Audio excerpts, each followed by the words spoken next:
My name is Jenny Montgomery, and I teach art at the Dayton Regional STEM School. Each person could work on a section, and then at the end, somebody would put it together.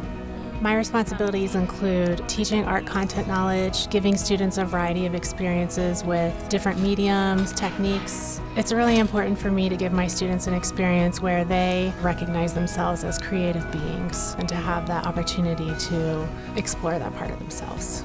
Well, my program at this school is a little different than a traditional art program. At the Dayton Regional STEM School, we have a really strong emphasis on project-based learning, and project-based learning is really about engaging students with work that is real world. Ideally, we're working with a partner and sort of figuring out what their needs are that our students can fulfill while they're learning content. We're doing a project with the Newport Aquarium. The education director expressed these needs that he had for educational materials based on the next generation science standards. And so we were able to then say, well, our students can create this. So sometimes it's very project-based and it arises out of this very specific need. And then sometimes ideas just happen between teachers.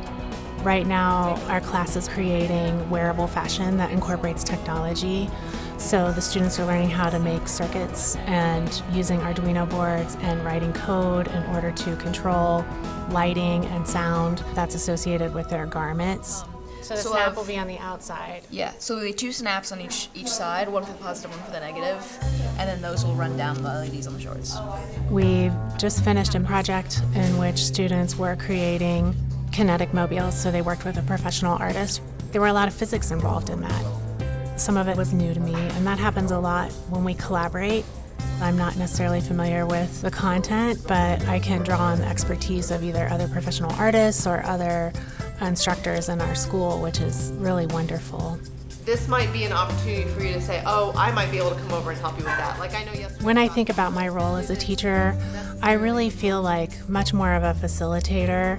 I think those are the best days. And when I'm working on a project with students and I feel more like a visiting artist myself when I'm actually working alongside them and working with them and literally collaborating with the students. I have a bachelor's in art education. For my bachelor's degree, it was 4 years, and then I had to do student teaching at the end of that. And then you take a state board test that you have to pass in order to get your certification.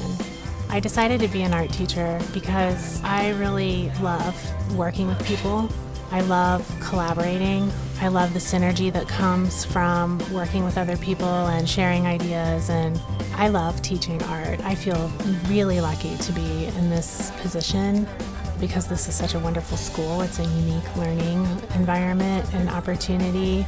Things that I don't love as much. There are those moments when I feel more like a teacher in a very traditional sense, where there's paperwork or there's cafeteria duty or detention duty or a discipline issue that I need to deal with, but they're just some of those duties that come with the job. Some of the early careers that I had were in social services, but in a very progressive organization that was really more about community building, and they actually hired artists to do community building through the arts. Toward the very end of my college career, I started a visual arts gallery. I directed that for like 3 years, and so I was showing my work, but at the same time I was doing student teaching and I was working on projects. I think some of the best advice I've had as a teacher is to teach what you love. As art teachers, we have this great opportunity to connect with people at a time in their lives that's really critical when they're sort of forming who they are. Okay, so you guys, have you thought about any accessories that might work with this? I was thinking about like a purse or something like a clutch, but I wasn't sure. That's a great idea. And I have so many students that come in and say, I'm not creative, I can't do this. There are a lot of different ways that your creative capacities can be expressed, but I think it's also a way of thinking. It's about being able to see differently and think a little differently and be open to different ideas and be able to connect ideas to create something new. If we can foster that and connect people with that sort of innate creativity, those are skills that they can take and utilize for the rest of their lives, no matter what career they choose.